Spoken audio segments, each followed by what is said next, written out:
2023 সালের অক্টোবর থেকে জাতীয় দলের বাহিরে ব্রাজিলের সর্বকালের সর্বোচ্চ গোলদাতা নেইমার জুনিয়র। সে সময় বাঁ হাঁটুর লিগামেন্ট ও মেনিসকাস ছিঁড়ে গিয়েছিলেন ব্রাজিলিয়ান এই সুপারস্টারের।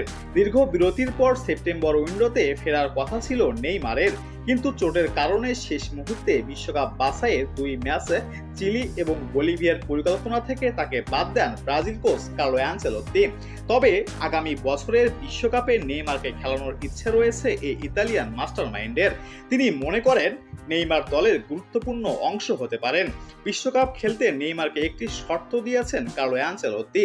যুক্তরাষ্ট্র, কানাডা ও মেক্সিকোর মাটিতে বিশ্বকাপ শুরুর আগে নেইমারকে প্রমাণ করতে হবে যে তিনি ভালো শারীরিক অবস্থায় আছেন। অ্যানচেলোত্তির মতে নেইমারের প্রতিভা নয়, বরং তার শারীরিক সক্ষমতাই নির্ধারণ করবে তিনি দলে থাকবেন কিনা।